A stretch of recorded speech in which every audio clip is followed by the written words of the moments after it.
Hello students. So today we will continue our block number 9 lines and curves. Lesson plan second. तो lesson plan second में आज हम ये चीज़ें जो है वो डिस्कस करेंगे. सो फर्स्ट हमारे पास है ओपन कर्व. तो ओपन कर्व क्या होता है हमारे पास? ओपन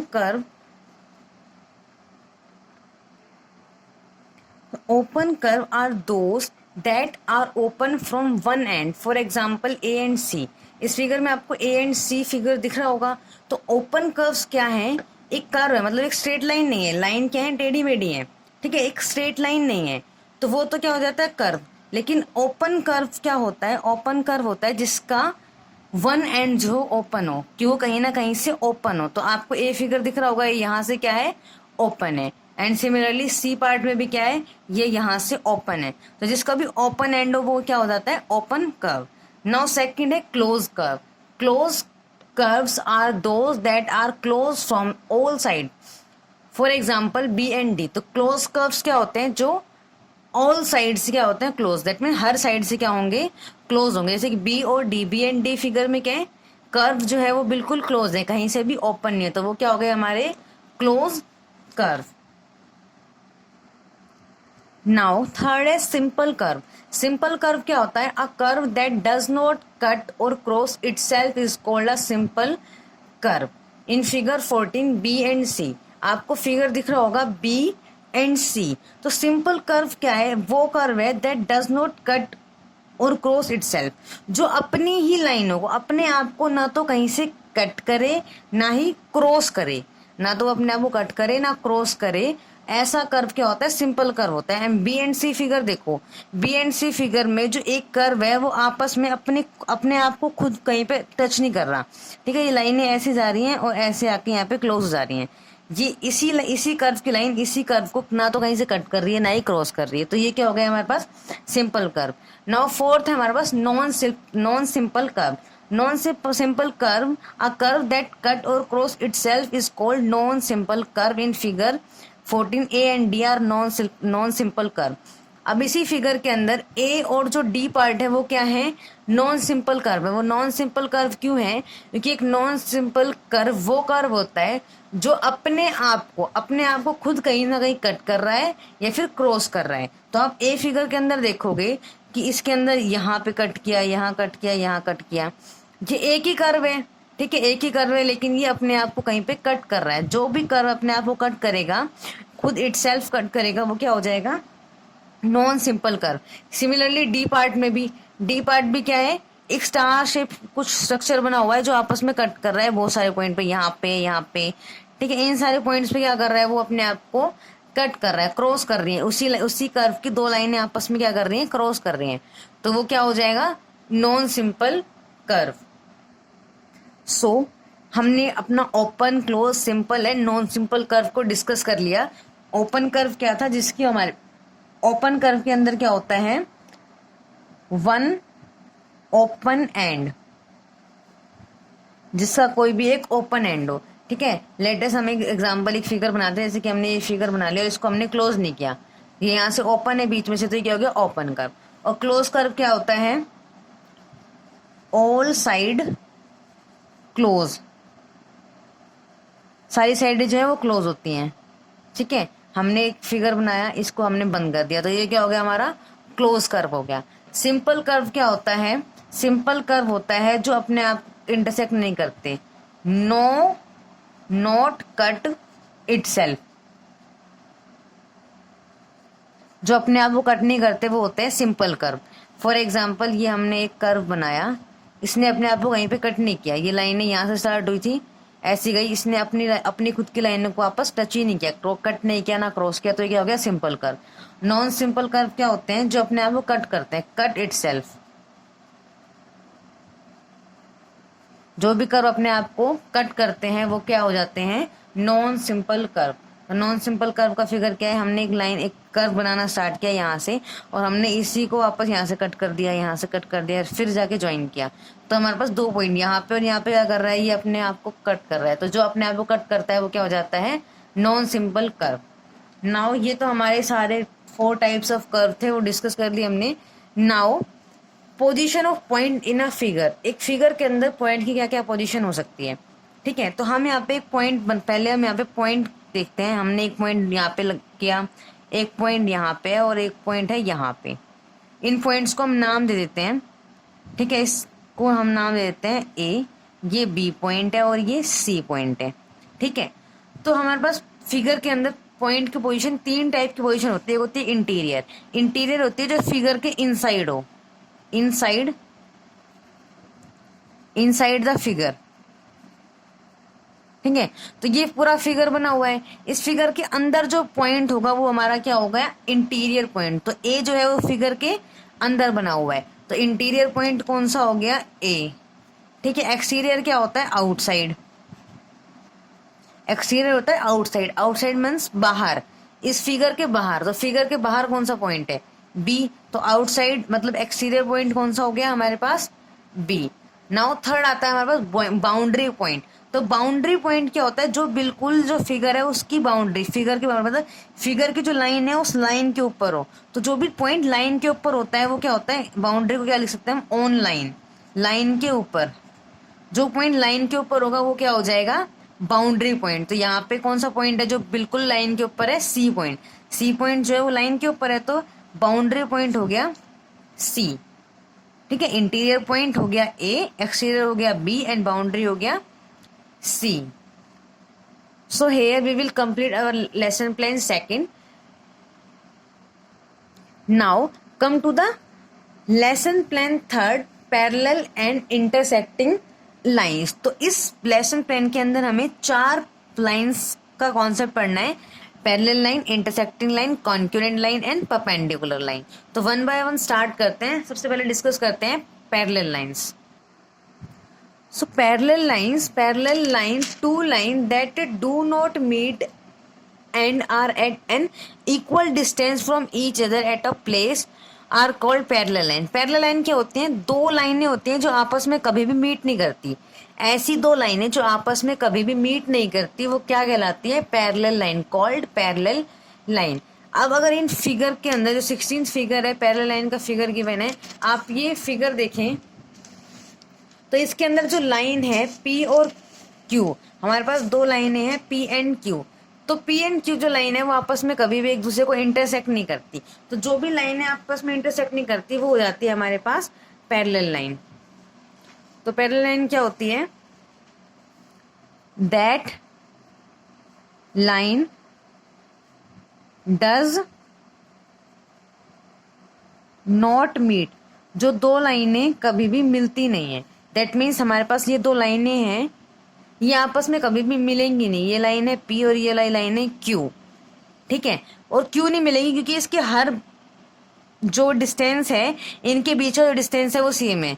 हम इस लाइन को यहाँ से मेजर करें, यहाँ से मेजर करें, तो ये जो डिस्टेंस रहेगा ना, ये यहाँ इस लाइन, दोनों लाइनों के बीच का, वो जो है वो हर पॉइंट पे क्या रहेगा, सेम। अगर ये 1 सेंटीमीटर है यहाँ पे, तो यहाँ भी 1 सेंटीमीटर होगा, यहाँ भी 1, यहाँ भी 1 और यहाँ भी 1। ठीक है, तो अगर हम इन लाइनों को आगे आगे एक्सटेंड करते हैं, इधर से भी आगे बढ़ाया, इधर से भी आगे बढ़ाया, तो ये आगे जाकर भी कहीं पे आपस में मिलेंगी नहीं। ये लाइनें हमेशा क्या चलती रहेंगी, सीधी सीधी।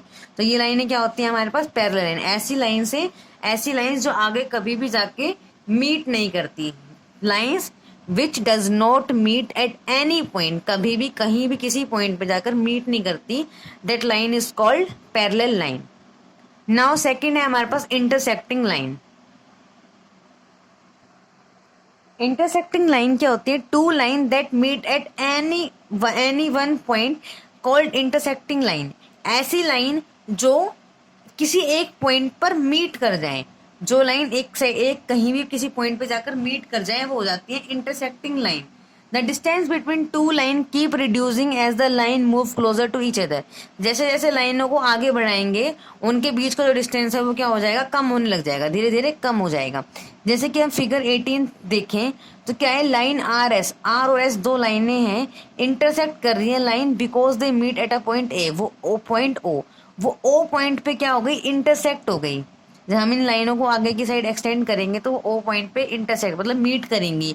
तो जो भी लाइनें आगे प्रोड्यूस करने पर एक दूसरे को मीट कर जाती हैं वो क्या हो जाती हैं, इंटरसेक्टिंग लाइन। इंटरसेक्टिंग लाइन कौन सी होती है? जो लाइनें मीट करते हैं, मीट एट एनी पॉइंट, किसी भी पॉइंट पर जाके अगर लाइन मीट करेगी तो वो हो जाएगी हमारी इंटरसेक्टिंग लाइन। जैसे कि हमने ये दो लाइनें ड्रॉ करी, ठीक है, ये लाइन है हमारी P और ये है हमारी लाइन है R, ठीक है। अगर हम इस लाइन को इस साइड आगे प्रोड्यूस करते हैं तो इनके बीच का गैप तो ज़्यादा होने लग गया, तो ये इधर जाके तो कहीं पे मीट नहीं करेंगी। लेकिन अगर हम इस साइड पे इन दोनों लाइनों को, स्ट्रेट लाइनों को आगे ले जाएंगे तो ये एक पॉइंट पे जाके मीट कर जाएंगी। इनका जो डिस्टेंस है वो क्या कम होने लग गया। ये यहाँ पे ज़्यादा डिस्टेंस है इन दोनों के बीच में, यहाँ थोड़ा सा कम हुआ, यहाँ थोड़ा और कम हुआ, यहाँ और कम हुआ। कम होते होते ये लाइनें आपस में आके क्या हो गई, मीट हो गई। इस मीट वाले पॉइंट को नाम देते हैं ओ। तो जब लाइनें एक पॉइंट पे जाके मीट कर जाती हैं तो वो क्या हो जाती हैं, इंटरसेक्टिंग लाइंस। अगर हम रियल लाइफ एग्जांपल लें तो पैरेलल लाइन का रियल लाइफ एग्जांपल है railway line. Railway line, railway line क्या है, इसका एग्जाम्पल है रियल लाइफ। आपने रेलवे लाइन देखी होगी, उसमें क्या होती है, दो ट्रैक होते हैं, बिल्कुल ऐसे होते हैं। हाँ, दो ट्रैक होते हैं। क्या वो दो ट्रैक आपस में कभी जाके मिलते हैं? नहीं मिलते, कभी भी दो रेलवे लाइन के आपस के दो ट्रैक नहीं मिलते। हाँ, दूसरी रेलवे लाइन, अगर दूसरी रेलवे लाइन हो, ऐसे एक दूसरी रेलवे लाइन हो, तो वो आके इसके ऊपर इंटरसेक्ट कर सकती है। लेकिन एक ही रेलवे लाइन की दो ट्रैक आपस में कभी भी इंटरसेक्ट नहीं करती। और इंटरसेक्टिंग लाइन का रियल लाइफ एग्जांपल हो जाएगा रोड। ठीक है, रोड देखे आपने, रोड क्या होते हैं, आपस में कहीं ना कहीं इंटरसेक्ट होते हैं। तो ये एग्जांपल रोड का हो गया, एक ये रोड है, एक ये रोड है। ठीक है, रोड जो है वो आपस में इंटरसेक्ट करते हैं, है ना। एक पॉइंट आता है ना जहां से आप इस साइड भी जा सकते हैं, इस साइड भी जा सकते हैं, इस साइड भी जा सकते हैं, इस साइड भी जा सकते हैं। दैट मीन्स ये कहीं ना कहीं पे जाके इंटरसेक्ट करते हैं। नाउ थर्ड पॉइंट है हमारे पास concurrent line. So concurrent line क्या होती है, when three or more line intersect at each other at a point they said to be concurrent line।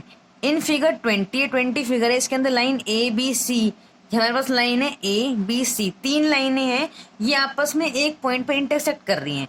ये ए लाइन है, ये बी लाइन है, सी लाइन है, और तीनों लाइनें एक पॉइंट पर क्या कर रही हैं, इंटरसेक्ट कर रही हैं। इस पॉइंट को नाम देते हैं ओ। ये वाला पॉइंट क्या है, ओ। तो ये तीनों लाइनें ओ पॉइंट पे इंटरसेक्ट कर रही हैं। जो भी तीन या तीन से ज्यादा पॉइंट, तीन लाइनें आपस में एक दूसरे को इंटरसेक्ट करती हैं, वो क्या हो जाती हैं, इंटरसेक्टिंग लाइन। अभी हमने एक कॉन्सेप्ट पढ़ा था इंटरसेक्टिंग लाइन का, तो इंटरसेक्टिंग लाइन के अंदर तो क्या था, टू लाइंस थी। जब टू लाइन आपस में इंटरसेक्ट करेंगी तो वो हो जाएंगी इंटरसेक्टिंग लाइन। लेकिन अगर टू लाइन से ज्यादा, दैट मीन या तो थ्री लाइन्स हो या फिर थ्री से भी ज्यादा हो, तो थ्री या थ्री से ज्यादा लाइनें किसी एक पॉइंट पे मीट करती हैं, इंटरसेक्ट करती हैं, तो हम उसे क्या बोलते हैं, कॉन्क्यूरेंट लाइन। तो ए बी सी जो लाइन है वो कैसी लाइन है, कॉन्क्यूरेंट लाइन है। ठीक है, फोर्थ नेक्स्ट है हमारे पास परपेंडिकुलर लाइन। परपेंडिकुलर लाइन क्या होता है, व्हेन टू लाइन इंटरसेक्ट, दो लाइनें आपस में इंटरसेक्ट कर रही हैं, दो लाइनें आपस में इंटरसेक्ट करती हैं तो इंटरसेक्टिंग लाइन हो जाती है। तो फिर परपेंडिकुलर में क्या डिफरेंस है, अब हम आगे रीड करते हैं, when two line intersect each other at a right angle. वो आपस में इंटरसेक्ट तो करें, लेकिन इंटरसेक्ट करें किस पे, राइट एंगल। राइट एंगल मतलब 90 डिग्री। राइट एंगल क्या होता है, राइट एंगल होता है 90 डिग्री का एंगल। जो लाइनें 90 डिग्री का एंगल बनाती हैं उसे कहते हैं राइट एंगल। तो अगर कोई दो लाइनें आपस में इंटरसेक्ट करती हैं राइट एंगल पे, तो it is to be called perpendicular line. जैसे कि हम फिगर 21 के अंदर देख रहे हैं, जे और के दो लाइनें हैं, वो आपस में इंटरसेक्ट कर रही हैं इस पॉइंट पर। इस पॉइंट पे वो क्या बना रही है, 90 डिग्री का एंगल बना रही है। 90 डिग्री का एंगल मतलब राइट एंगल। तो जो भी लाइनें आपस में इंटरसेक्ट करके, दो लाइनें इंटरसेक्ट करके 90 डिग्री का एंगल बनाती हैं, तो वो लाइनें क्या कहलाती हैं, परपेंडिकुलर लाइंस। सो हमने अभी कॉन्क्यूरेंट और परपेंडिकुलर को डिस्कस किया। तो कॉन्क्यूरेंट लाइन कौन सी थी, थ्री और मोर लाइन, तीन या तीन से ज्यादा लाइनें मीट करती हैं eight a point, eight a point, तो वो क्या हो जाती है, कॉन्क्यूरेंट लाइन। फॉर एग्जाम्पल अगर हम इसका डायग्राम ड्रॉ करें तो एक लाइन ये हो गई, एक लाइन ये, एक लाइन ये, एक लाइन ये। तो हम इस लाइनों का नाम देते हैं ए बी सी डी। चार लाइनें हैं हमारे पास, और ये चारों लाइनें इस वाले पॉइंट पे क्या कर रही है, मीट कर रही हैं। मीट कर रही हैं ऐसे बोल सकते हैं, इंटरसेक्ट कर रही हैं। तो ये क्या हो गई हमारी concurrent line. And perpendicular line क्या होती है, देखो यहाँ पे एंगल जो है वो 90 नहीं बन रहे, अलग अलग एंगल बन रहे हैं। लेकिन परपेंडिकुलर लाइन पे, परपेंडिकुलर लाइन क्या होता है, जहाँ पे टू लाइन्स कितनी होती हैं, टू, वो क्या करती हैं, आपस में मीट करती हैं, meet at an angle of right angle. Right angle that means 90 degree.